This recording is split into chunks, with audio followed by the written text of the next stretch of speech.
Clip number 115 قرآن پاک کی آیت نمبر 46 سے لے کر 49 کی تلاوت، ترجمہ اور تفسیر قرآن صراط الجنان سنیں گے۔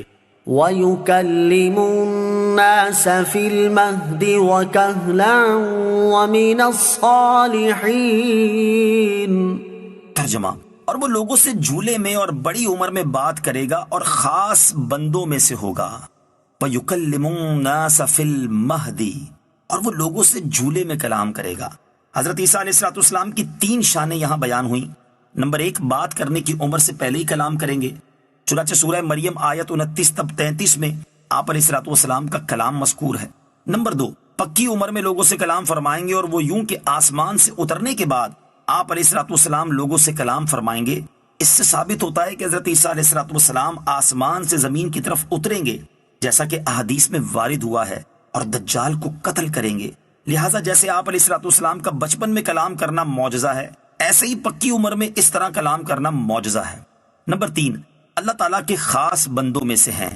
حضرت عیسیٰ علیہ السلام کی صفات مجموعی طور پر سورہ آل عمران کی آیت نمبر 45 اور 46 میں حضرت عیسیٰ علیہ السلام کی بہت سی صفات بیان ہوئیں۔ نمبر 1، کلمۃ اللہ ہونا۔ نمبر 2، مسیح ہونا۔ نمبر 3، حضرت مریم رضی اللہ تعالی عنہا کا بیٹا ہونا۔ نمبر 4، بغیر باپ کے پیدا ہونا۔ نمبر 5، دنیا میں عزت والا ہونا کہ قرآن کے ذریعے سارے عالم میں ان کے نام کی دھوم مچا دی گئی۔ آخرت میں خصوصی عزت والا ہونا بہت سے طریقوں سے ہوگا، ان میں سے ایک یہ بھی ہے کہ قیامت میں انہی کے ذریعے مخلوق کو نبی پاک علیہ السلام تک رہنمائی ملے گی۔ نمبر 6، بارگاہ الہی عز و جل میں بہت زیادہ قرب و منزلت رکھنے والا ہونا وغیرہ۔ معلوم ہوا کہ پیغمبروں علیہ السلام کی نعت خوانی سنت الہیہ ہے۔ اللہ تعالیٰ اس کی توفیق عطا فرمائے۔ قالت رب أنا يكون لي ولد ولم يمسسني بشر قال كذلك الله يخلق ما يشاء إذا قضى أمرا فإنما يقول له كن فيكون۔ ترجمہ، مریم نے عرض کیا، اے میرے رب، میرے ہاں بچہ کیسے ہوگا؟ مجھے تو کسی شخص نے ہاتھ بھی نہیں لگایا۔ اللہ نے فرمایا، اللہ یوں ہی جو چاہتا ہے پیدا کرتا ہے۔ جب وہ کسی کام کا فیصلہ فرما لیتا ہے تو اسے صرف اتنا فرماتا ہے، ہو جا، تو وہ کام فوراً ہو جاتا ہے۔ انا یکون لی ولد، میرے ہاں بچہ کہاں سے ہوگا؟ جب فرشتوں نے حضرت مریم رضی اللہ تعالی عنہا کو بیٹے کی بشارت دی تو انہوں نے حیرت سے عرض کیا، یا اللہ عز و جل، میرے ہاں بچہ کیسے ہوگا؟ مجھے تو کسی شخص نے ہاتھ بھی نہیں لگایا، اور دستور یہ ہے کہ بچہ عورت و مرد کے ملاپ سے ہوتا ہے، تو مجھے بچہ کس طرح عطا ہوگا؟ نکاح سے یا یوں ہی بغیر مرد کے؟ جواب ملا کہ اسی حالت میں، یعنی تم کنواری ہی رہو گی اور فرزند پیدا ہو جائے گا، کیونکہ اللہ عز و جل بڑی قدرت والا ہے، اور اس کی شان یہ ہے کہ جب وہ کسی کام کا فیصلہ فرما لیتا ہے تو اسے صرف اتنا فرماتا ہے، ہو جا، تو وہ کام فوراً ہو جاتا ہے۔ وَيُعَلِّمُهُ الْكِتَابَ وَالْحِكْمَةَ وَالتَّوْرَاةَ وَالْإِنْجِيلَ وَرَسُولًا إِلَى بَنِي إِسْرَائِيلَ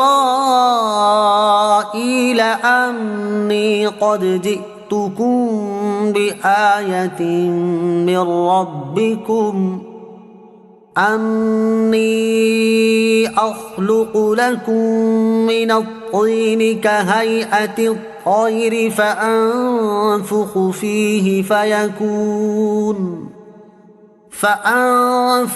فِيهِ فَيَكُونُ طَيْرًا بِإِذْنِ اللَّهِ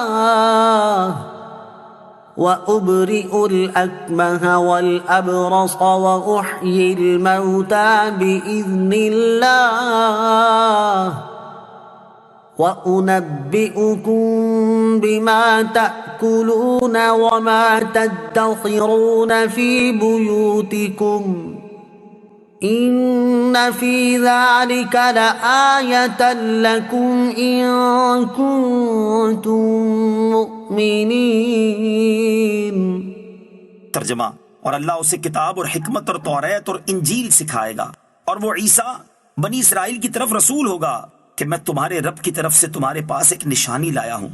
وہ یہ کہ میں تمہارے لیے مٹی سے پرندے جیسی ایک شکل بناتا ہوں، پھر اس میں پھونک ماروں گا تو وہ اللہ کے حکم سے فوراً پرندہ بن جائے گی، اور میں پیدائشی اندھوں کو اور کوڑ کے مریضوں کو شفا دیتا ہوں، اور میں اللہ کے حکم سے مردوں کو زندہ کرتا ہوں، اور تمہیں غیب کی خبر دیتا ہوں جو تم کھاتے ہو اور جو اپنے گھروں میں جمع کرتے ہو۔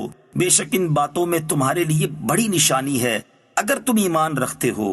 وَرَسُولًا إِلَىٰ بَنِي إِسْرَائِيلَ، اور بنی اسرائیل کی طرف رسول ہوگا۔